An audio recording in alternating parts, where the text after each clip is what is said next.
rub your head. Good company, right? Nice soft fur. It's been well lathered. Being in the company of some nice dogs. That's where we are today, by the way. Look, all right, we didn't hit last night. I understand that. But to be fair, in the fifth night of this week, it was the first time that we lost or didn't win and more than one leg bust. So I get it. Like, you're frustrated. You hit a parlay Monday with me. You hit a parlay Tuesday with me. You were close on Wednesday, down to one leg. You were close on Thursday, my God, down to 1 point. And then Friday sucked because we won 1 for 2. So I get it. Let's finish the week strong. And here's the thing. I also have this thing below me with DraftKings where we're going to put $150 into your account simply for betting a $5 bet on the Dallas Cowboys to beat the Houston Texans. Let's go to the NBA. That's why you're here. We begin. A lot of dogs barking today. And the chalk is going to be screaming. The NBA is a trap for chalk, folks. More so than the NFL. The NBA is broken, but we love it. It's just broken. Now you've got a Clippers team that's broken, taking on a Wizards team that's broken. So something here has to give. You get that, right? Like, the Clippers can't continue to suck and lose this game, and the Wizards can't lose, their 6th in a row and suck, right? Somebody's going to have to win at this point. 8 of their last 9 Washington's lost. I think the Wizards, you're not talking about a health scenario here. The Wizards need a team like LA to come to town, right? It has to be at home. I was tempted, right? We're building a parlay. I'm just taking the points here. But I was tempted to throw the plus 170 and just have Washington snap that losing streak, win this game outright. The Clippers down a couple of key guys. That's going to be the difference here. You know, Reggie Jackson, right? We know that he's out. Terrence Mann, keep an eye on that with a concussion. Everybody's going to focus. Kawhi Leonard, I don't give a shit about Kawhi Leonard if he plays 28 minutes, if he plays 0 minutes. But it looks as if these two guys in the starting lineup is shifting everything over, and you have nearly 2 full possessions of points that you're laying here. Like, I get it. Washington is awful right now. But there are some decent matchups. Not having Reggie Jackson is going to be key here as far as direction is. Look, the Clippers are not better as far as a talent standpoint is concerned, but they're more of a unit when they've got their other guys in there, led by a Reggie Jackson, Morris, etc., as opposed to just being so top-heavy and having a couple of those guys out, but getting Leonard and George back. I don't know. You want to put a lot on the knee and ankle of Kawhi Leonard and Paul George being this leader of the Clippers, coming in and dominating the Wizards. It hasn't been that way. And Washington is an easy target, but 5 points at home against the team that's also really bad right now, I'll take those points. I'll take 5 points. Look, you're talking about 3 points. Maybe it's a little different, a bucket or so, but here where you can get it within 2 possessions, still have that cover. I think Washington's in a decent spot and worth a shot here tonight to build our first leg. So we open up with the Wizards +5 hosting the LA Clippers. I saw this dip and I was a little disappointed because it's down to 3.5. That's why it's closed for you. It's going to be down at 3.5. I'm waiting for this to adjust because it's already adjusted on my ticket, but it's fine. It will adjust. I mean, we could simply just take the Warriors on the money line, but you see that's dropping as well. This is a risk right here. Not having Andrew Wiggins is definitely going to be a problem. I would much rather just take the 4 points. So we're going to have to go in here, and now I'm going to have to go to an alternate spread. I'll show you it, man. You know, doing these videos, it's crazy. So we'll come back to this. The second leg is going to be the Utah Jazz at +8. That's going to be the second leg. Oh, there we go. Warriors +3.5. I'll just give them all. How about that? I'll just give it to you all right now. All right. Here's the damn parlay. Unbelievable. And I can't blame you or anybody. That was me pushing the button. See, this is what happens. I start clicking the mouse, and next thing you know, I get myself in trouble. So you're right. You told me ahead of time, like, all right, you want it? You want the control? You go ahead, you do it. And look, like an asshole, I look. Warriors plus 3.5, Jazz plus 8. That's going to get us to plus 611. All right, that's our 3-leg parlay. Here's why with the Warriors. You're going to look at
Is that one of those joints where you serve yourself, you go up, scan your card, and it just taps in the wall? Or okay, no, that's bartenders. That one's a decent sports bar too. They have some TVs.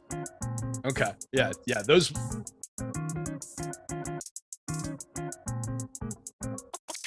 Yep. Yeah, you just go in and punch in the code for whatever beer you want to come out of the tap and all that shit. Yeah, that can get out of hand. Again. What's happening, Stokastic basketball fans? Good morning. Welcome to the NBA Strategy Show. It's Saturday. It's 10 a.m. We're back at our normal time because Adam does not care about Portugal or Morocco whatsoever. So we're not going to be watching that game, although I do have it on the TV over there. If anything interesting happens, we might shout it out. Adam, what's going on, pal? How's your week going? How's your morning been? All that fun stuff. What's going on? Yeah, everything's good. Looking forward to the weekend. Done after this show, so looking forward to it. Oh, nice. I'll be back later on for the deeper dive. We've got lineups to build. We've got a full day of football tomorrow. So I'll be hanging around doing DFS stuff most of the day. I might sneak out, catch a movie or something like that, but no crazy weekend plans. You got anything overly exciting planned or just kind of looking forward to the hang? No, just hanging out. Obviously looking forward to football tomorrow. Disappointed there's no college football today. Yep, I actually didn't even realize that until you mentioned it a couple minutes ago behind the scenes. College football is just one thing that doesn't fit into my brain, so that one wasn't on my radar, but it is a shame. We do have a potentially historic kind of a soccer game to watch, like we were chatting about later on this afternoon with England and France playing at 2:00, plus the loaded slate of American sports and DFS action that we've all got to look forward to, including a 7-game NBA slate that you and I are going to break down for all the people game by game in the next couple of minutes. Hit the like, hit the subscribe button out there, gang. Likes help us. Subscribing helps you. You find out when we go live. You find out when we've got offers, all that fun stuff. What else we got? We're brought to you by PrizePicks today. Our great pals over there. They've got prop-based contests. We'll talk about them in a little bit. We'll talk about a BetMGM risk-free offer that we've got for you in a little bit. But I don't know. Let's just kind of dive in. 7 games on deck. A lot of different game time decisions, potential injuries, guys that we know are already out to deal with going through tonight's slate. Some interesting spreads and game totals, nothing completely outrageous. Is there anything just really on the radar for you right now, first thing in the morning, that's a big concern or a big factor in today's slate, or a bunch of just kind of random stuff? Yeah, I don't think anything in particular. Okay. That's one way to dive. Obviously, a lot of back-to-backs. So, yep, a lot of teams on a back-to-back, and some potential news related to that. Obviously, with the way the teams manage players, there was some chat in our Discord earlier today, and it'll take us right into the first game. Actually, we saw Nick Claxton sat yesterday for the Nets. He's questionable again on the report here, and we've got Ben Simmons out, and then we've got we had some chatter. I don't see anything official about it, but I do see a Q tag on him on at least one fantasy site. So Kevin Durant Durant potentially might sit. I don't know if that's just a back-to-back, people speculating. I don't know if that's been reported anywhere, but let us know if you've seen anything on that. But let's dive right into it.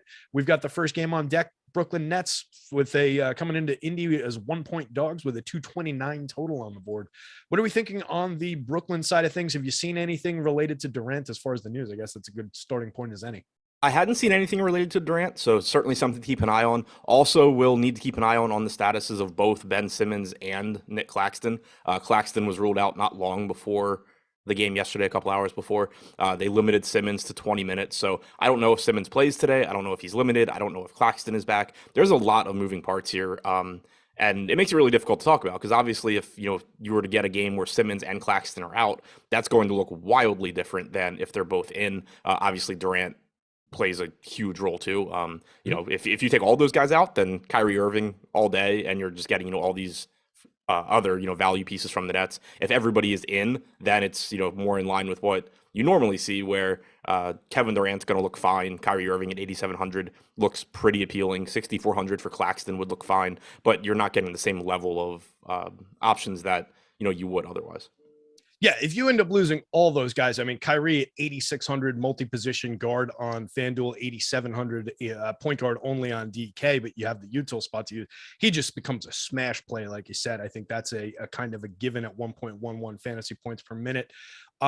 Outside of Kyrie there, do you get any love? Like, do you gain love for like a Royce O'Neal, somebody like that? If we get no Claxton, like what's the trickle down effect from having no Claxton, but let's say KD is out there, like the unreported stuff, let's ignore. Let's look at the guys who, are potentially more likely to sit out. What's like the immediate outflow down? Yeah. So if we get no Claxton and we did get Simmons like yesterday, well, either way, if we don't have Claxton, I think $3,800 Seth Curry starts to look really interesting. We saw him play 32 or 33 minutes off the bench yesterday. Doesn't necessarily have to play that many minutes, but obviously can, and doesn't need that many minutes to pay off a $3,800 price tag. He's going to look like a pretty good value. Basically, if anybody is out, if everybody's in, you're probably talking about like 20 to 24 minutes off the bench, and that's not too exciting. But as you start removing guys, Curry is going to look better. We do already know that TJ Warren is out. He played 22 minutes yesterday. So right there, that's minutes that are, potentially available. So I do think Curry is interesting, and then just gets more interesting as other guys are ruled out. Yeah, and Curry's grading out, decently at the top of the board here. The way, actually, no, I'm sorry, I'm not at the top of the board because I'm not sorted by that. But looking at our boom bust tool, 12% optimal rate. He's negatively leveraged at 19% ownership on FanDuel, and then you look over at DK, 15.8% optimal rate, 25% owned. So he's going to be a popular play, but only 4,200 on FanDuel, 3,800 on DK. Just kind of fits in as one of those value guards who can just move you around the board as far as getting to other plays. Anything else on the Brooklyn side to call out before we flip over to the Indy side? So I think I might have missed it that Simmons was already out. I wasn't expecting him to play. We don't have him in the tools, but yeah, we do. We weren't projecting him. I did see that he's out on one site, but lacking the official injury report. I was just going by fantasy sites, so I never fully trust those until we get official news. But it does look like he's out. So anything that you want to clean up from that then? No, just that the Claxton news becomes even bigger. Yep, makes sense. Then on the other side of this one, we've got Indy. Looks like Tyrese Halliburton coming into this one, 9,500 on FanDuel, 9,300 on DK. Obviously, very nice start to his season. He's been a very good piece in a lot of spots all season long, and he's positively leveraged on both sites. So he's coming into the day, at least starting out interesting. We know there have been a lot of moving parts for this team as well. What are you seeing out of the gate for these guys? Any injury concerns? What are we thinking as far as Indy goes here? No real injury concerns that I know of. It is a back-to-back. We did have Miles Turner questionable yesterday, but he played. So I assume the guys that played yesterday are going to play today. And it's just going to be, normal Indiana, I think. Buddy Hield's going to look like a pretty good mid-range option. He's pulling 20% ownership on DraftKings right now with about a 15% chance of being optimal at 6K. Jalen Smith is going to be, somebody that plays 20 to 30 minutes, scores about a fantasy point per minute. I guess I went too high on 18. He played 12 minutes yesterday. So, the volatility just keeps increasing with him, but you do get those games here and there where he plays a bunch of minutes and he looks good. O'Shea Brissett played a ton yesterday, which isn't totally normal, but has been the case a little bit more frequently than more recently than in the past. But Smith coming in at 5K, you can still make a tournament case for him. Halliburton and Turner certainly both look really good if you can get to either guy. Halliburton still at just 9,300, averages about 1.4 DraftKings points per minute this year. Solid matchup for him. And then Turner at 6,800, basically a 1.25 fantasy point per minute guy. He played 30 minutes yesterday. Lost about a minute to garbage time. He had played 33 and a half the game before that. We had no Isaiah Jackson yesterday, but Jackson had sort of not been phased out of the rotation recently, but not playing as many minutes. So I do think that, Turner basically has averaged 28, 29 minutes this year. It wouldn't surprise me if we do start seeing more of those 30-plus minute games from him. Yeah, Turner's a piece I've been getting to quite a bit throughout the beginning part of the season. Center and power forward eligibility on the FanDuel slate. Center only over on DK, but you do get him at typically a pretty good price for a guy that puts up those kind of numbers in terms of the points per minute. So if you get those 30-plus minute nights, then you're sitting pretty in a lot of cases. If we get no Isaiah Jackson again, do you expect those minutes to go in O'Shea Brissett's direction again? He went up from his 21-7 to 25-8, like you mentioned. So he saw a few additional minutes with Jackson sitting out. Is that the direction that those go, or what do you see as far as the trickle down from his handful of minutes? So I think Brissett was unrelated. Goga played 14 minutes, so I think that's pretty much the Isaiah Jackson minutes. I think Brissett was mostly Jalen Smith barely playing, and I'm not entirely sure why Smith barely played either. It wasn't really foul trouble. He played 4.5 minutes to open the game. Yeah, he picked up one foul, played 45 seconds, came back in, played 45 seconds, went back to the bench. But in the first half, it was pretty much Mathurin taking those minutes, which is interesting. O'Shea Brissett in the first half only played like 7 minutes. It was the second half where Brissett subbed in for Nembhard. Mathurin came in for Smith, and then Brissett was the second guy off the bench, came in for Nembhard, and ended up basically just playing straight through to the end of the game. So I don't read too much into Brissett's minutes here other than that he appears to firmly be in the rotation. I don't think you're getting those 26 minutes again, but it is interesting that he found them. Yeah. Would he have appeal for you if, say, they came out and said, hey, 26-ish minutes for this kid is going to be a lock tonight? Would that have appeal for you at his pricing, given he's 0.8 fantasy points per minute going by FanDuel scoring for the season? Yeah, if we got some sort of we're trying to play Brissett 26 minutes, then sure. But I don't know what would need to happen. They would have to start ruling guys out for me to actually project him there, because even looking at that second half rotation where he played a lot, if you want to say sure, Jalen Smith just gets booted again, that happens often enough that you can live with it. But also the thing that's interesting is that Mathurin didn't really play much in the fourth quarter. You're basically, I think Brissett has to hold off both of Mathurin and Smith to get those extra minutes, and that's just not going to happen that often. Yeah, so we prefer both of those guys, both of them landing kind of in the mid-range in terms of how they look as plays. They're getting little, mid-single digits to 10-ish% optimal rates across sites. Not that much leverage, so not a ton of appeal on those guys, but they're playable parts, little odds and ends. Anything that you're expecting as far as news? Any concerns about Turner, who has been a little bit banged up recently on the back-to-back, maybe seeing some limited minutes, anything like that? It's lurking absent of news.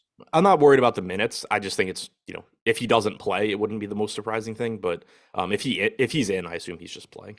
Yep, and we'll catch any of that stuff on the later shows this afternoon when we've got news. Let's move along to the next game here. We've got the Los Angeles Clippers, 5-point favorites coming into Washington, 220 total in this one. Let me jump over here, change that up. We'll take a look at some of the top plays. Looks like Kawhi Leonard is a top play on the FanDuel slate. Coming across over to DK, it changes a little bit. We've got a lot of these situations where there's just some drastically different salary situations, some different positioning, and guys look very different from site to site.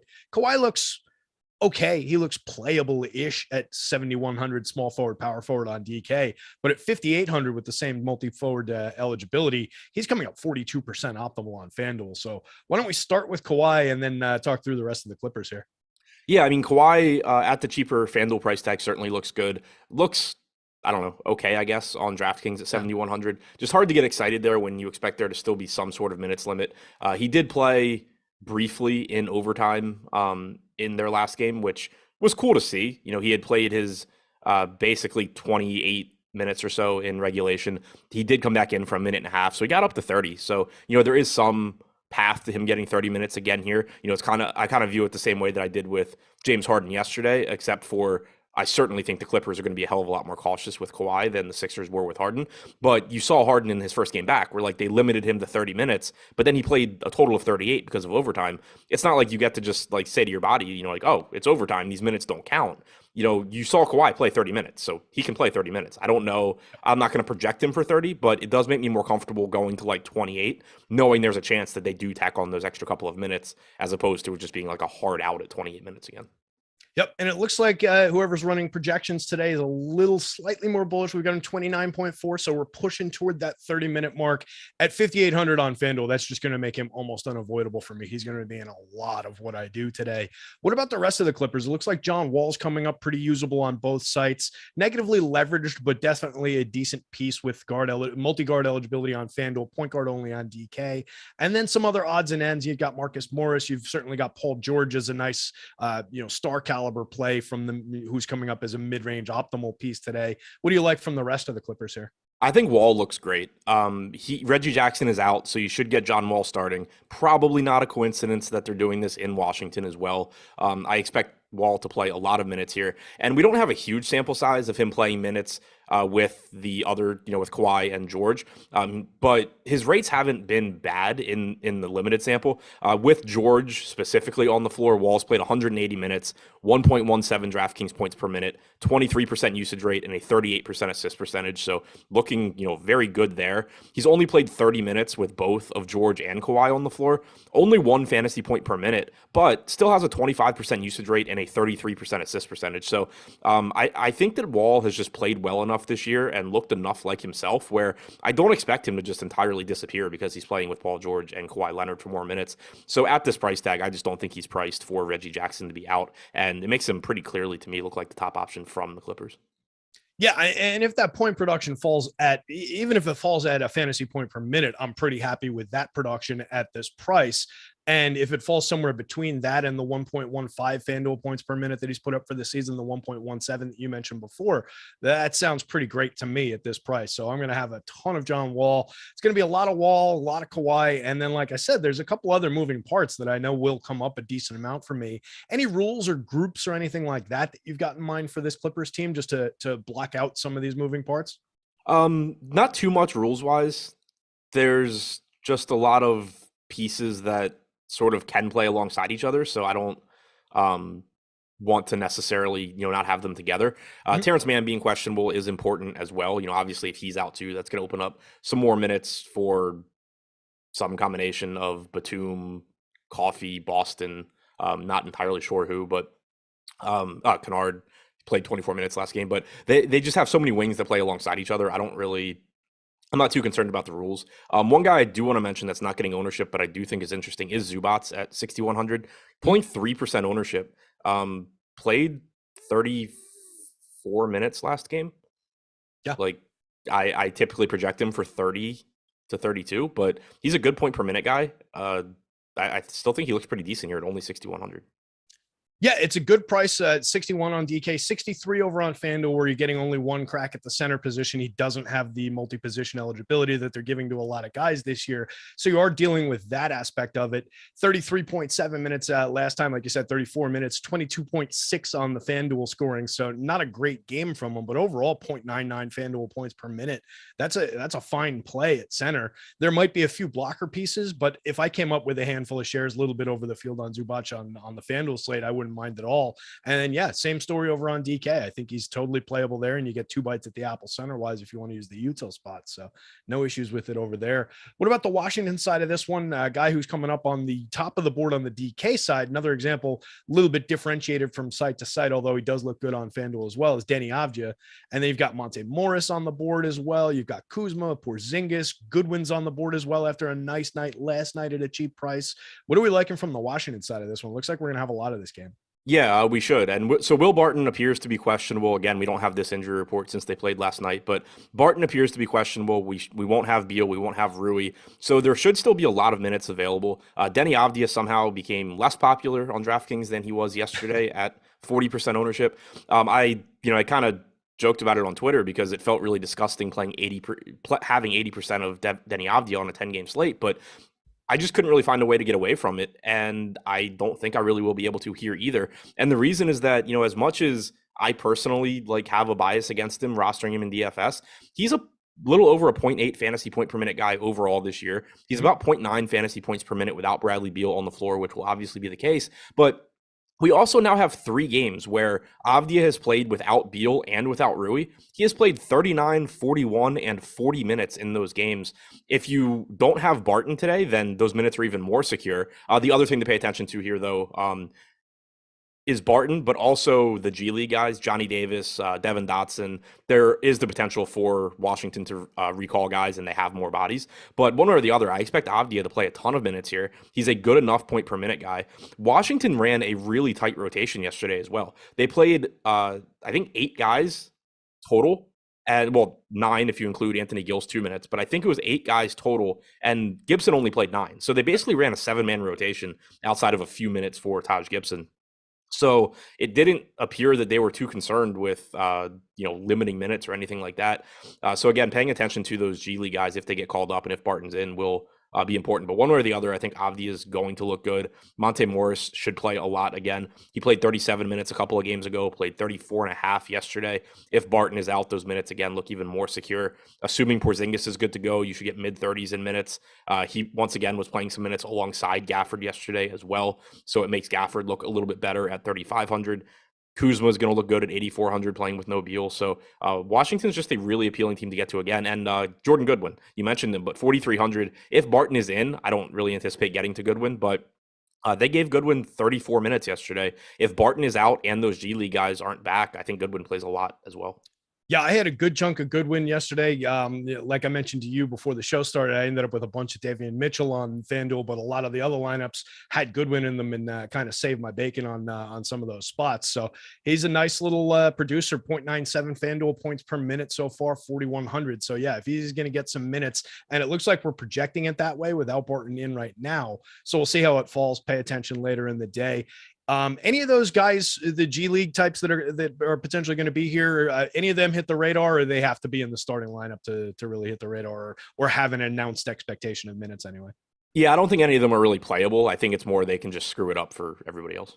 Yeah, just take away some minutes from anybody else. Makes some sense. All right, let's jump over to the next game here. Actually, you know what? Let me tell everybody out there. First off, hit the like button. Everybody's up early in the morning. Give us a little bit of love. We appreciate everybody coming and hanging out with us. Saw a bunch of people saying hi in the chat before. I'm terrible at following the chat while I'm hosting these shows. A little bit better when I'm in the analysis chair. But either way, not great at following along with the chat. But hello, everybody. Good morning. Thanks for joining us. Hit the like, hit the subscribe, and go over and take advantage of BetMGM's risk-free bet, where you can also get 2 months of Stokastic Plus Platinum for free. That's a killer value. You're getting up to $1,000 risk-free bet at BetMGM when you go sign up. You make a new account. You follow the links. We've got all sorts of different things that you've got to do here. So you have to create a free Stokastic membership if you don't already have one, or you have to be logged in over at Stokastic. Okay, make sure you do that. There should be a big BetMGM button that appears after you register to log in. Click that. If you click that, you follow that over to BetMGM, you complete the necessary steps over there, all the plumbing should work out, and you'll end up getting a free shot at not a shot. You'll get 2 free months of Stokastic Plus Platinum. You'll also be entitled, once you've deposited at least $10 and you make your first paid bet, you get your free up to $1,000 risk-free bet from BetMGM. So it's a risk-free bet up to $1,000, and it's 2 free months of Stokastic Plus Platinum, which is like a couple $100 value. So pretty great deal from our pals at BetMGM. Let's talk, Adam, about the OKC against Cleveland game. OKC coming in 6.5-point dogs against one of the better defensive teams in the league, one of the better overall teams in the league, really, with the Cleveland Cavaliers this season. 225-point total in this one. What do we like on the Oklahoma City side of things? Any injury concerns coming in that you've spotted so far? Doesn't look like a ton. Doesn't look like much. I also can't. Yeah. Are they even on the injury? Okay, yeah. So Jang's in the D League. Holmgren obviously out. Waters and Kenrich Williams out. So right now, at least, it seems like they have full ability to screw with their rotations about as much as they would want to. So mess with as much as they usually do. Yeah. Yeah. Lou Dort not on the injury report, so that was a big piece they were missing last game. Pokashevsky's at 4,100. He's actually pulling the most ownership on DraftKings at 14%. I get it, because as that price tag comes down, he just gets more and more appealing in the sense that, you don't need a lot to go right for him to pay it off. but he's still risky. I mean, the guy can play like 14 minutes potentially. So there is risk there. Even last game, he started with no Dort. He still played 21 minutes. So a little cautious on that Pokusevski ownership, but I do get it. He's a good point per minute guy. And at 4,100, like if he plays 20 minutes, he's probably fine. If you happen to get that 26, 28 minute game, then you're pretty quickly getting into like, oh shit, I needed to play Pokusevski territory. So I get why he's getting ownership. Josh Giddey and SGA, the other guys that I would, pay attention to. SGA is only getting 1% ownership, which is kind of interesting just because of, how good he is. And because he's the one guy on this team that, knock on wood, they don't mess with his minutes. That being said, it is a very difficult matchup against Cleveland. They have Jared Allen back to anchor that defense. It's not an appealing spot to get to, but it is always, worth a mention when you see SGA being avoided by 99% of people playing. Yeah, it's just a nice raw ownership total to be looking at for a player of that caliber who could easily lead the slate in just raw fantasy point scoring, which at a certain point you do need. And I'll tell you what, 10-2 and 10-3 from site to site, not a bad price. And on FanDuel, you also picked up shooting guard eligibility on him. So you're picking up a little bit more of an optimal rate on him over there. I like him slightly better as a FanDuel play. I like Poku a lot less as a FanDuel play, 4,800 power forward only versus the 4,100 power forward and center eligibility over on DK. It makes him 5.4% optimal versus 15.7% optimal on DK. So Poku, not entirely off the board for me, but certainly not a priority by any means. Really, nobody on the FanDuel slate stands out from this OKC team all that much at all. Do you see the FanDuel slate any differently than I do, or are they just kind of odds and ends over there? No, I mean, Pokusevski over there, 4,800. So you're not getting that same $4,100, multi-position eligible guy that you are on DraftKings. SGA is still pretty expensive, getting a little bit more ownership. So yeah, over there, I mean, it's the same guys that you can take shots on: SGA, Giddey, Poku, Dort, Robinson, Earl. But I don't think any of them look very appealing. Yeah, they just stand out a little bit less on that one. What about flipping to the other side with Cleveland? We saw the mess that they created yesterday with Donovan Mitchell not playing. He's, I guess, a question mark for this evening. Kevin Love also potentially a question mark for this evening. So what are we seeing on Cleveland? What do we know? What are we speculating about? And how do all the pieces fall? Yeah, so clearly huge injury impact here.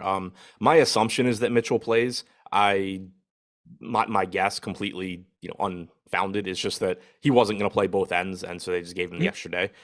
Seems logical, but who knows? If he's out, clearly you go right back to Darius Garland, despite the disappointing performance yesterday. He's a very good point per minute guy without Mitchell on the floor. He's going to look really good in this spot. Garland is a good play even if Mitchell is in at 8,300, but clearly should be one of the highest owned guys again if Mitchell is out. Karis LeVert at 4,400. If Mitchell is in and Love is out, well, actually, if Mitchell is in, there's mild interest in LeVert just because he is 4,400. If he's playing well, he still can play his way into the closing lineup. If Love is out and Mitchell is in, LeVert is slightly more appealing too, just because there's more usage on the second unit if Love isn't out there. But then if Mitchell is out, LeVert goes right back to being a core play again at 4,400. Played 36 and a half minutes yesterday. Started out really slowly, but he got there, and even if he hadn't gotten there, he would still be a really good play because yesterday has nothing to do with today. So would go right back to LeVert at 4,400, very, very heavily if Mitchell's out. I know somebody had asked in chat if Mitchell's out, LeVert or Avdia. Like, I would probably have more LeVert just because he's a little bit cheaper, but realistically, they would just be two of my highest owned guys. So most lineups would just have both of them. Kevin Love at 5,100, I'm not really interested one way or the other. Chetty at 4,100. If Love is out and Mitchell is out, Chetty's kind of interesting. Like, he played 35 minutes yesterday. He was much, much, much lower owned than Karis LeVert was. I don't think you expect 35 minutes again, but certainly can get up around 30 pretty easily, especially if Love is also out. And then Jared Allen's going to look pretty good here. OKC, not a good defensive rebounding team. Jared Allen played 32 minutes yesterday, so more in line with what we typically get from him. Not that random 38 minutes in his first game back from a 5-game absence that we saw. But, if you're going to get 32 to 34 minutes typically from Jared Allen, he's still going to look like a really good play at 6,600. Yep, absolutely. I'm going to definitely expect to have a good amount of Jared Allen, no matter basically what happens with this team. And yeah, if we get those different situations, and you guys just heard, pay attention to the news from this game. There are 11 different dominoes that could fall that Adam just laid out for you guys. So make sure you're paying attention. There are some interesting pieces like that differentiate a little bit from site to site, like Karis LeVert on FanDuel, 5,000 instead of the 4,400, shooting guard and small forward eligible. It still makes him look good in the situation where, you're going to get him in the starting lineup again. As a piece with a 25-minute projection, he's not really coming through that much in our numbers, 0.78 FanDuel points per minute. Does that increase in price ding him that much in your mind? And what happens to him in the starting lineup if he goes into the starting lineup on the FanDuel slate? Clunky question, I know. Yeah, so I mean, I don't like him at any of the prices really. If Mitchell's in, he's 0.72 DraftKings points per minute. With both Garland and Mitchell in, he would just kind of be like a dart in tournaments and try and get lucky. And if he's starting, I don't think any of the prices are really problematic. Price doesn't matter. All right. Makes sense. And then Chetty, 4,300 on FanDuel, small forward, power forward. Again, if you're getting 30 minutes out of him, like you said, you would potentially expect 0.68 FanDuel points per minute for the season. Does the 200 additional do anything to damage him in your esteem there, or would he just kind of look the same? I think he's pretty much the same, just in the sense where he's not going to come through that often. And when he does come through, it doesn't matter if he's 4,100 or 4,300 or 4,400. Like if you get 35 minutes from Chetty, and it probably means he's playing really well. And that's why he got those extra minutes. And, that couple $100 probably isn't going to matter. Similarly, if he's not playing well and he plays 24, 26 minutes, he's going to destroy your lineup no matter what.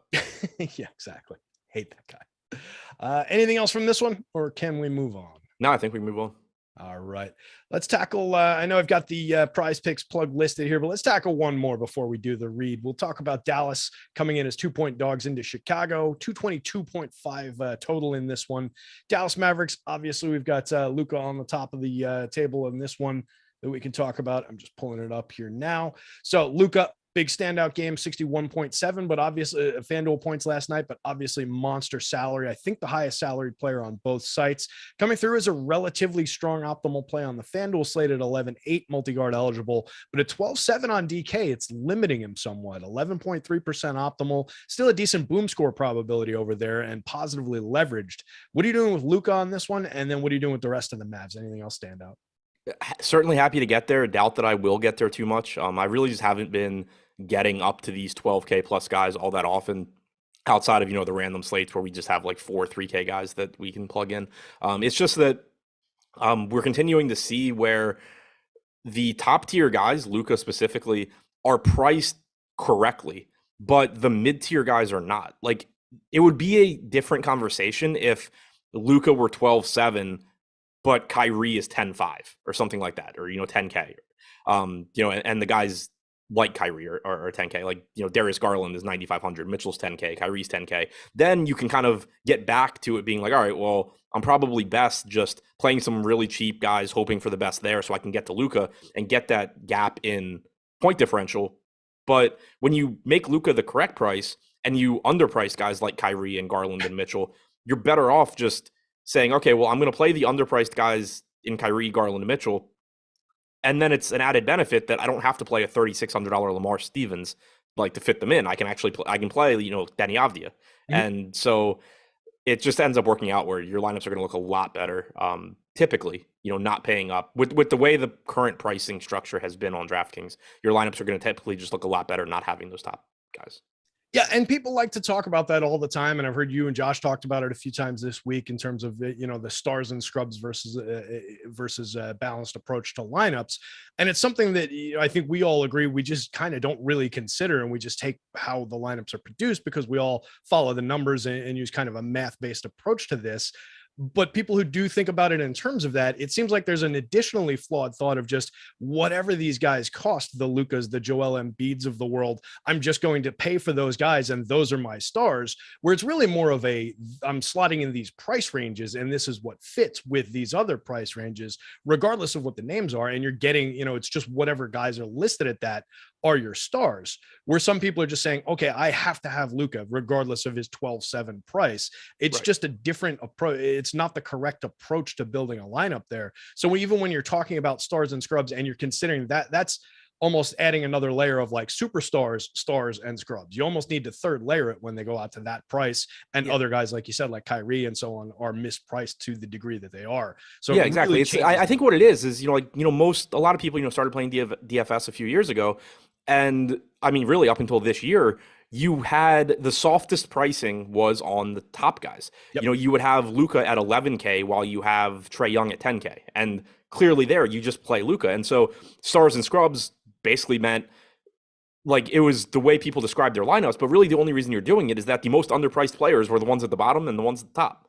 That's the only reason you're doing it. It wasn't because like you get extra points for having Luka in your lineup or something. Right, that's where the edge was. Yeah. Right. That's where the misprice was. Now that's not where it is, and people still like think in terms of basically what was just a dumb name for a strategy. That the strategy was basically just playing the lineups that you. And realistically, it was a backward-looking thing. It was that you could look at your lineups for the day and say, okay, it looks like they're going in this way. It looks like that's how it's constructed, but it's not something I would decide and then build lineups. Right. Like if you had the exact same lineup building process from 2017 through last season as you do now, in 2017 through last season, you would get those quote-unquote stars and scrubs lineups with Luka, and now you get the ones where it's still stars and scrubs in the sense that you're putting in the best cheap value on the slate, and then you're putting in the best raw point projections. It's just that now these stars are Trae Young and not Luka because he's $2,500 less and he's a better value. Yep, exactly. So it's just an adjustment of thinking in how you guys out there in the world are approaching these lineups and these questions. So let's get back into this one. Anything else outside of Luka from the Dallas side? It does look like on the FanDuel slate, I'm going to be getting a decent amount of Luka. By the way, he's coming up 20% optimal, 20% owned over there. So he's going to be a more integral piece on that. But what about like the Timmy Hardaways, the Christian Woods, the Dinwiddie's of the world? Yeah, I mean, I think Hardaway looks fine. Played another 28 minutes yesterday. I typically expect 28 to 30 when he starts. Didn't have a good game, finally. He had been basically lights out since moving to the starting lineup. And I talked about it a lot that I didn't buy into it because playing more minutes alongside Luka doesn't long-term equate to also scoring more fantasy points per minute. It's nice that you're out there for more minutes, but you're not going to keep having these monster games just because you're playing 4 more minutes, but it still makes him at 5,300. Giving him around 30 minutes makes him look decent. He's pulling 10% ownership right now. Dinwiddie pulling 6. I think either of those guys are fine, but also as you get more value throughout the day, which there probably will be with all of these teams on back-to-backs, those are the types of guys that start to just disappear. Yeah, they're all falling just into that mid-range vacuum between the mid single digits and 10% optimal rates, similar with the boom score probabilities. So unless differentiated situations are created throughout the day, they'll just be odds and ends for me. Chicago side looks like on the FanDuel side, actually on both sites, some interesting pieces as far as the optimal rates, the boom score probabilities. We've got Javonte Green potentially not going today, although we're projecting him in right now at 3,900. He looks like a semi-relevant piece, 3,200 on DK. But we've got Vooch, Levine, Caruso's coming up a little relevant. DeRozan looks a little relevant. So who do we like on Chicago? Kind of just, I think, what we've typically been getting from Chicago in that DeRozan, Vooch, Levine all are going to be solid options. It's not a very appealing matchup against Dallas, who is a really slow-paced team, but you still have like a 113 implied total for the Bulls, so certainly could be worse. Prices have come down a bit. 7,200 for Vooch does seem pretty appealing. 7,700 for Levine also pretty appealing. 18% ownership coming into Vooch, 15% for Levine. I agree with that. Those are the two guys that I would target first. Then I think the next tier is DeRozan, who's a little bit more expensive. And from a value standpoint, Alex Caruso at 3,800. You should probably get around 30 minutes or so from him. Not a good point per minute guy, especially as he plays more minutes with Levine and Vooch. Projected ownership. Projects as a decent value right now. Another guy, though, that probably just sort of falls off as other people on the slate start to get ruled out. Yeah, and Caruso, 4,200 on FanDuel, multi-guard eligible, 3,800 on DK, multi-guard eligible. Interestingly, despite it's a relative thing because of the overall salary cap, but at 4,200 on FanDuel, he's 15% optimal versus the 3,800, 12% optimal on DK. So it's a little bit different from site to site with him. You just basically have, like you said, a lot of guys looking how they normally look and not really spiking through the top of the board, but all kind of coming up relevant in terms of our numbers. What about a tournament play that you like to bring up a decent amount of the time. Andre Drummond only projected at 9.7 minutes. Obviously, I think something would need to change. You'd need that game where, Vooch comes up and doesn't play his full allotment of minutes. But is Drummond on the board for you large field tournaments today? So the issue with Drummond is that they haven't been giving him all of the backup minutes anymore. We've seen Derek Jones playing some of those. At first, it happened in a couple of games where like you would really expect it to happen. It was, I think, OKC, Drummond didn't play in the second half, and then Golden State, he didn't play in the second half. And it was like, okay, those are teams that don't even have a backup center. But then last game, even against Washington, they have Porzingis starting, and then you have Gafford backing him up. Drummond played 8.5 minutes. Vooch played 35.5. So you still had like 4 minutes where it was Derek Jones Jr. instead of Drummond. So the play just becomes like even riskier than it already was, because for a lot of this year, it was, every minute that Vooch wasn't out there was Drummond. So at least you knew if something happened to Vooch, you're getting more Drummond. Now, if something happens to Vooch, it could very easily just be Derek Jones Jr. out there, especially now that you also have Javonte Green back, just another wing type guy that makes it so Derek Jones can play those minutes at the 5 if they want to. So I'm not anticipating projecting Drummond for enough minutes that I end up getting there. There's still a good chance that at some point soon you do get that game and I just won't have him anymore. But the recent rotations have been really unfavorable for Drummond. Yeah, it was a fun call to chase. And like you said, it'll be a shame the day that it does hit and none of us have it because you were on it. And it was so logical with his point per minute production. But yeah, unless we can kind of find a good way to forecast that's not going to be on the board for us. Anything else from this one? Like Dallas, but it's also not like Dallas is some team where you're like, oh, well, they're probably going to make the exception and they're going to have to go with Drummond for all of the big, it's Christian Wood. Yeah. And Maxi Kleber. This is a team where even if we, didn't see the recent rotations, it would kind of be like, they might not need Drummond here. Mm-hmm. Makes sense. So yeah, not necessarily the right spot to chase. He should beat the shit out of Christian Wood for whatever minutes he's out there, though. Yeah, well, that'll be fun to watch for a couple of minutes anyway. Yeah. He'll come out and put up 25 fantasy points on him anyway in just 10 minutes or whatever. Yeah. Andre Drummond had 20 rebounds in 4 minutes. Yeah, exactly. So let's talk real quick, gang, about our presenting sponsor, our pals over at PrizePicks. They have daily prop-based contests. You're not playing against massive fields of sharks where we're using optimizers and entering 150 different times. You're playing against PrizePicks. You're building out a 5-player card, can win you up to 10 times your entry fee over there. You can use your knowledge of multiple sports with cross-sport entries, so you can build picks. You can build a card with picks from the NBA. You can build a card with picks from the NBA and the NHL and the NFL if you're on a football Sunday. All sorts of different picks from all the different major sports over there at PrizePicks. If you click the link in the description below, you can get 1 free month of Stokastic Plus Platinum and up to $100 deposit match over at PrizePicks when you sign up and make a deposit over there. So you're getting a free month of Stokastic Plus Platinum with this. You're getting 2 free months of it if you take advantage of that BetMGM thing. So for the next quarter of the year, your Stokastic Plus Platinum subscriptions are taken care of. You're getting $1,000 risk-free bet over at those other BetMGM. You're getting $100 deposit match bonus at PrizePicks here. We're just loading you guys up with opportunity to make some money.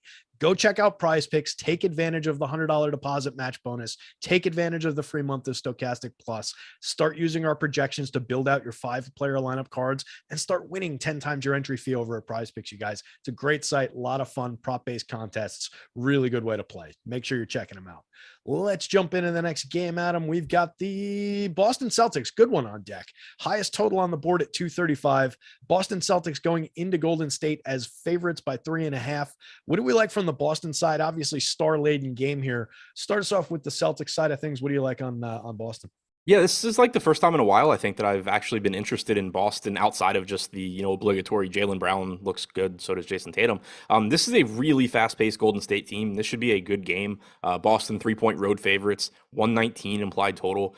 So you do still have the same issues with Boston that you always do, where Jason Tatum has to share the ball with Jaylen Brown and vice versa. Marcus Smart is clearly, third option at best.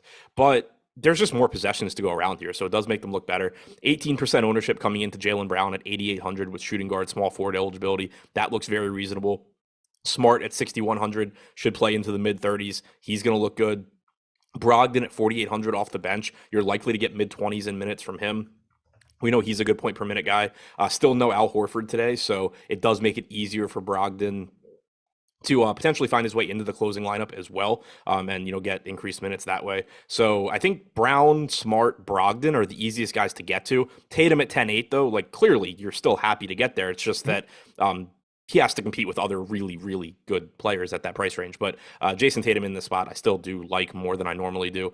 Beyond that, I don't really see much. If you want to throw darts at either Derek White at 4,600 or Grant Williams at 4,500, I think that's fine. One of them is likely to play 30 plus minutes, but they're also just not the best point per minute guys. They are low owned though. So, reasonable right now, I would view them as like reasonable last guy in large field tournament type guys. But again, there's a good chance that by the time we get to lock, we've gotten 2 or 3 teams on back-to-backs being like, oh yeah, we're resting 2 guys today. And you just forget that White and Williams exist. Yeah, make sure you guys are coming back for the 6 o'clock, the 7 o'clock shows, because they're going to be entirely different from the 10 a.m. show, I'm sure, with all that news that we're expecting. But yeah, the Celtics look at least semi-relevant today. Jaylen Brown, top of the board on both sites, 15-ish% optimal across both sites at a decent price. And then all those different pieces. I noticed one of the pieces that you didn't mention in the value range, kind of a popular name in chat recently with no Horford there. Cheap price, not a guy I've gotten to yet at all this season. Blake Griffin.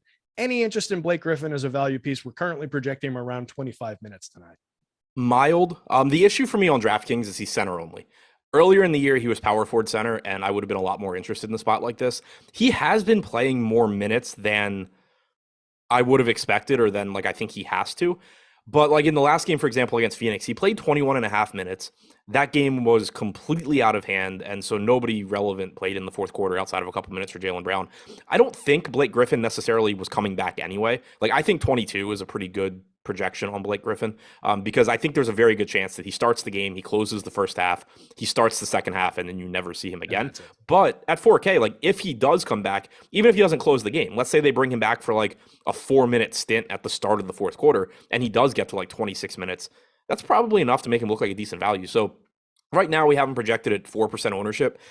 I would say that I get it if you wanted to just sort of hope to run good there, just like I do with Derek White and Grant Williams. But I do think White and Williams have, more favorable positional eligibility, and one of them probably is going to play plus 30 plus minutes. Whereas Griffin, I think the position's restrictive, and I still just have a hard time thinking, especially against Golden State, that he's in the closing lineup.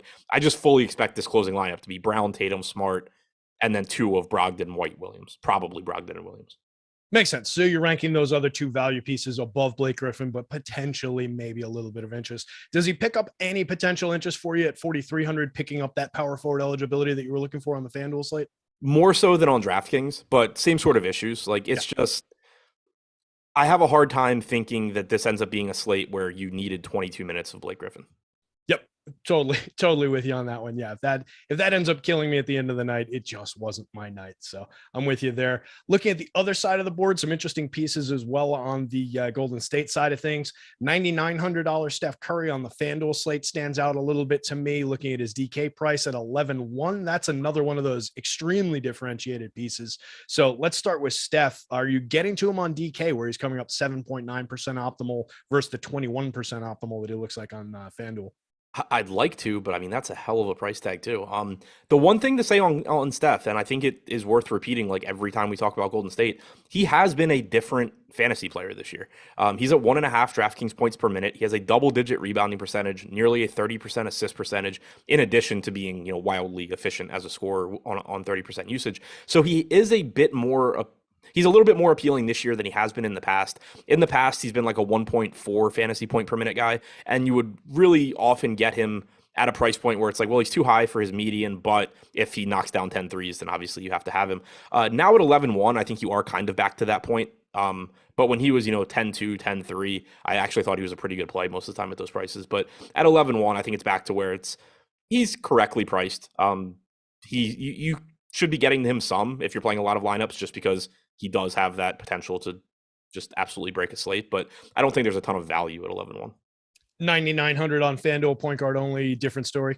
Yeah. Obviously FanDuel scoring not as beneficial for Curry since you don't get the 3-point bonus, 1.42 per minute. Yeah. But still, obviously a really, really good option. He's playing more minutes this year too, because Golden State's second unit is awful and the Golden State just doesn't blow teams out as much. Now you have this game against Boston where you certainly don't expect it to be a blowout. Granted, made the same case for the Phoenix Boston game last time, but this game should get down to the wire. You should get 36 minutes from Curry.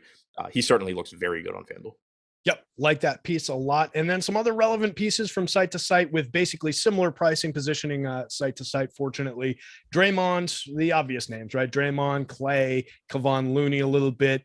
Other than that, nobody really standing out to me. Maybe you get some odds and ends around like a Kuminga and Anthony Lamb pick up 20-ish minutes. Jordan Poole, obviously, going to get his minutes, but doesn't really stand out in terms of our probability metrics.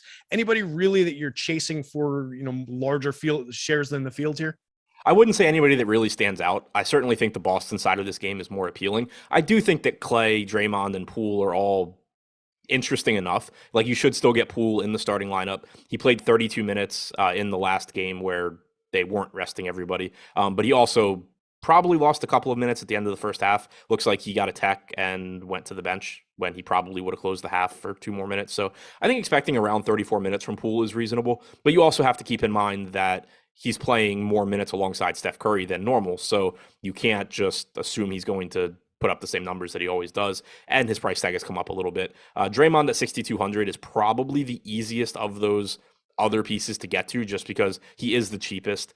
He's a forward as opposed to a guard. Typically there's just lower opportunity costs there. So Draymond probably the easiest one to get to. But again, I think it's just easier to get to the Boston side. One, because of the pricing, and then two, just because it's the more favorable matchup. Yep, I think that's how it's going to come up for me when I start running lineups a little bit later in the day. Obviously, we'll be waiting on other pieces of news. Anything in terms of like Golden State with some of the management that they do with this team? Probably not in this game against the Celtics, and they rested Curry and Draymond the last time out. I think they already but said any concerns about that?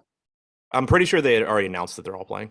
Okay. Other than Wiggins, obviously. And that's what you want to see in a featured matchup like this, just from a basketball sense. Yeah. Like if they screwed us on who was going to be out there, that would kind of suck here.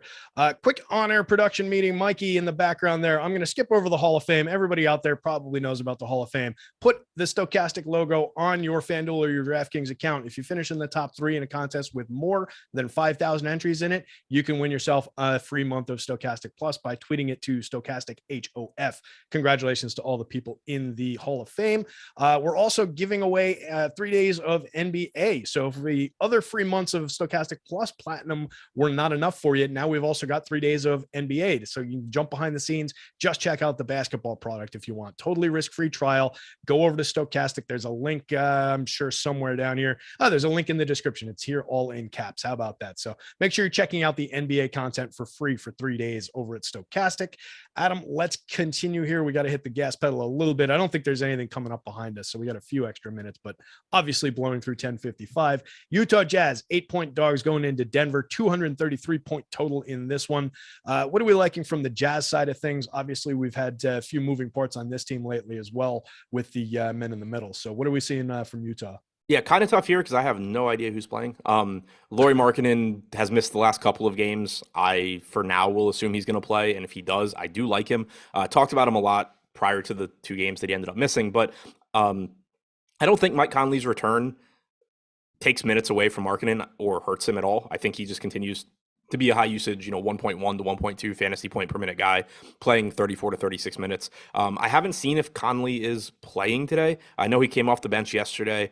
They said that his conditioning wasn't really there. So it seems like there's a really good chance he wouldn't play today, in which case Nickeil Alexander-Walker should look great. Alexander Walker started yesterday, played, I think, about 25 minutes. 25. They had said that they wanted Conley to close. They just were trying to basically set his minutes up so he'd be in the closing lineup. Conley played 24 and a half. Alexander Walker played 25. If you get a similar lineup today, then I think Alexander Walker at 3,100 is going to look great. Again, don't know how his salary comes down, but he's basically min salary now.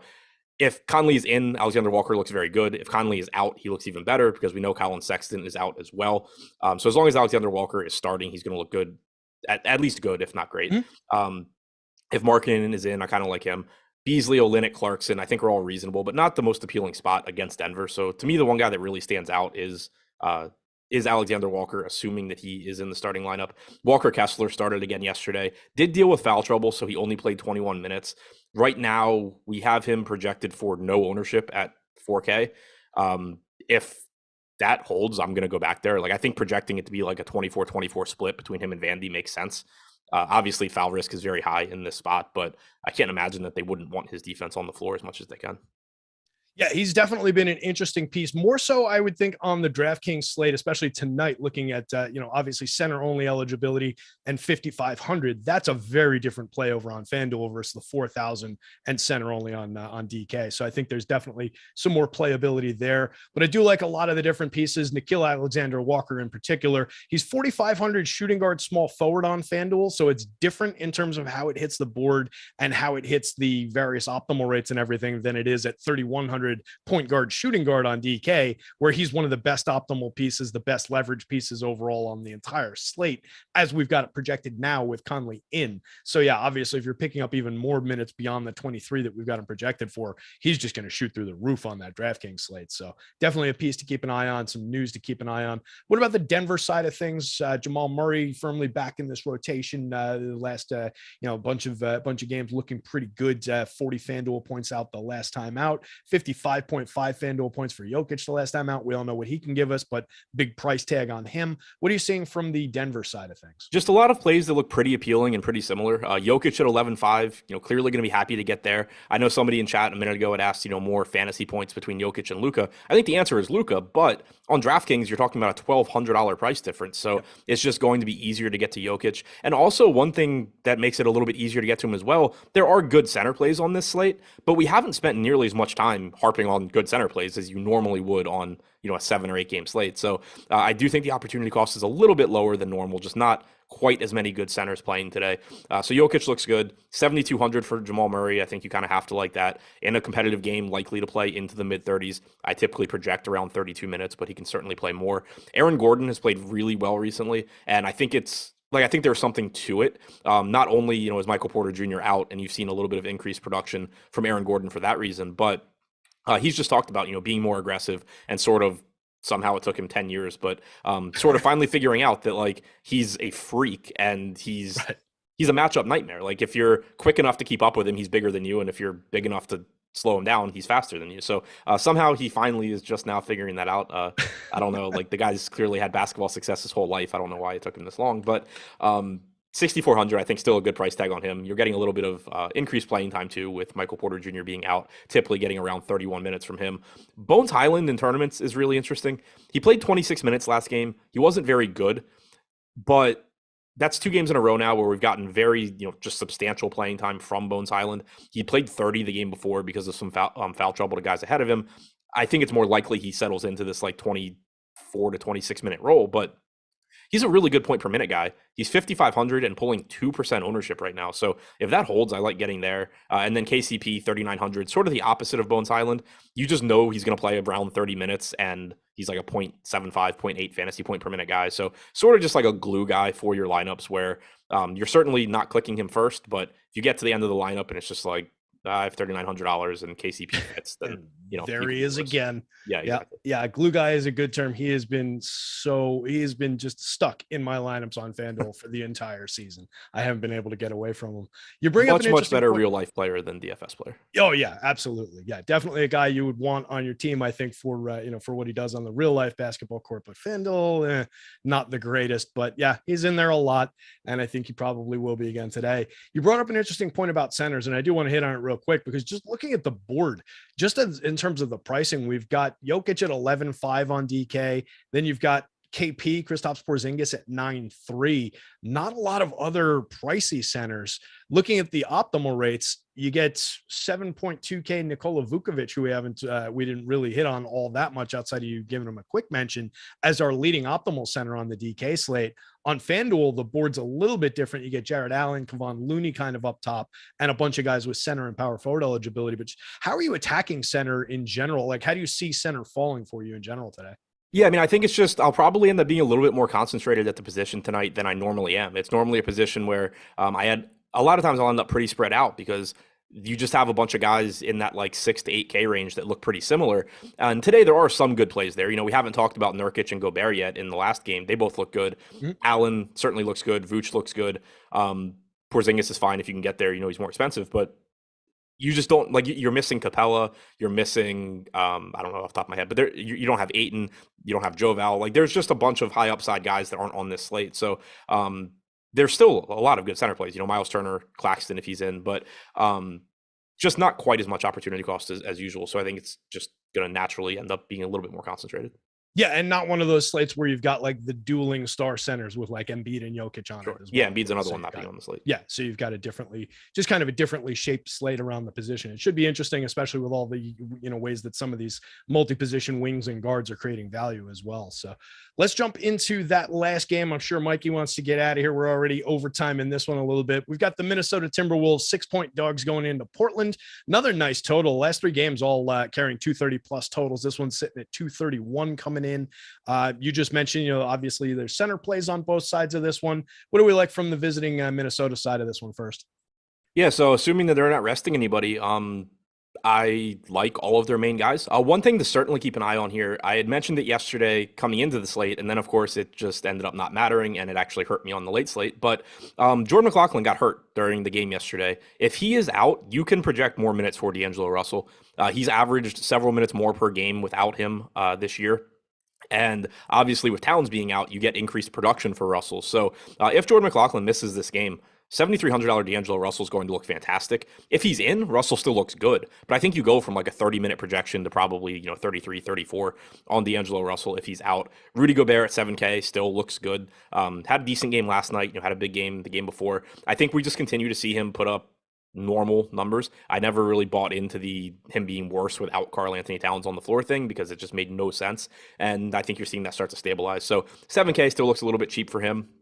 Anthony Edwards, really disappointing yesterday, but $9,200, basically a 1.2 to 1.25 fantasy point per minute guy without Towns. Certainly still plenty of upside there. And then if you want to take some shots on a 5K Anderson, a 4,400 McDaniels, a $4,800 Noel, all of those guys just look like pretty solid options too. Anderson coming off the monster game last night. But you're not expecting that to happen again. He went for like 47 DraftKings points. No, after a night like that, you're expecting Kyle Anderson to put up like a 15 or a 12 or something like that. But he did play 35 minutes. I think typically expecting 28 to 30 is very reasonable for him. And at 5K, that's still going to make him look like a pretty decent value. But again, like don't sleep on Jaden McDaniels, who's 4,400, should play 30 to 32 minutes. Noel off the bench only played 21 minutes yesterday, which was kind of surprising, especially after McLaughlin got hurt. But you could certainly see, 24, 25 minutes tonight from him. Yep, definitely. That's a lot of interesting pieces, at least on this team, and we'll see how the McLaughlin news hits the board because we're projecting him in right now, 17 minutes. And like you said, guys like D'Lo are still looking pretty strong. So that's going to shoot him up in value quite a bit if we get that news. Anthony Edwards looks interesting. He's only 8,800 with shooting guard small forward on FanDuel. So a little cheaper site to site. So I like that value as well on the FanDuel slate. So I expect I'll have a lot of this team as well. And yeah, fun watching everybody's brains melt last night when Kyle Anderson put up a 46.4 FanDuel point performance in 35 minutes.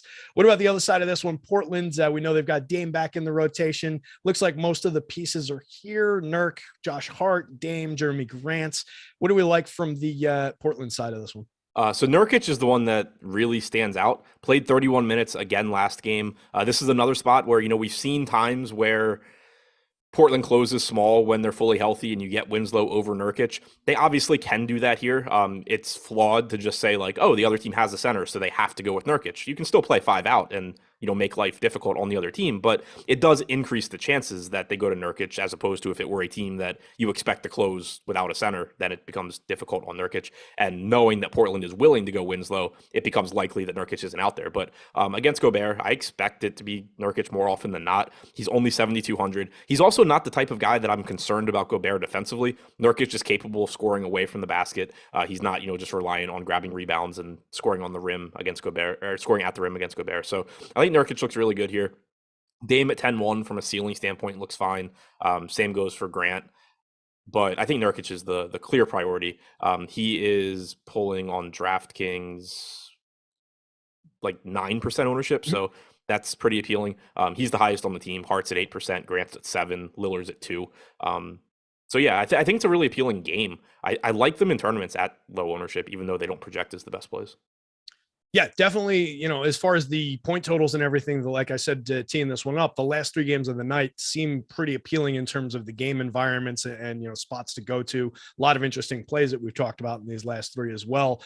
The Blazers On the FanDuel slate, Dame at 9,700 kind of looks interesting, but only coming up 4.3% optimal. Nobody cracking through 10% optimal. So I'm curious to see, when they start running crunches, how they come up in lineup builds and how they come through my sim. But definitely going to be a part of my plans because there's just a lot of raw scoring potential on the board on this one.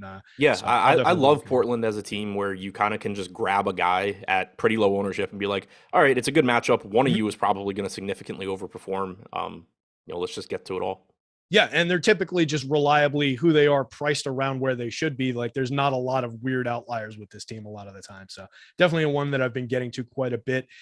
Anything coming off the bench or value-wise for these guys, or any like changing situation that you'd be on the lookout for before we wrap things up here? No, I don't think so. They've been pretty stable. Eubanks is the backup center. I'm not going to end up going there, but he would benefit somewhat if Nurk got in foul trouble. Winslow's going to play into the mid-20s, but nothing that I think really matters from a fantasy standpoint. All right. Makes sense.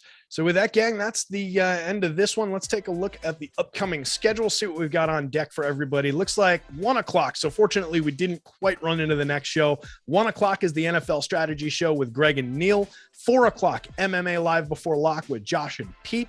I'll be back at 5 o'clock with Rimpak. 6 o'clock, we've got Greg and Gundacker for NBA Live Before Lock. So ton of content, ton of DFS action today. Adam, tell the people where they can find you. Anything you want to mention or plug or anything like that? Ship my money DFS on Twitter. If for some reason you want to follow me there, that's an interesting time. But no, that's it. I'll be back on Monday. Don't let him be bashful, folks. He's a good follow on Twitter for the rare occasions that I'm on there. I'm Terry McBride. That's Adam Scherer. Thanks for tuning in, gang. Good luck tonight. We'll catch you later.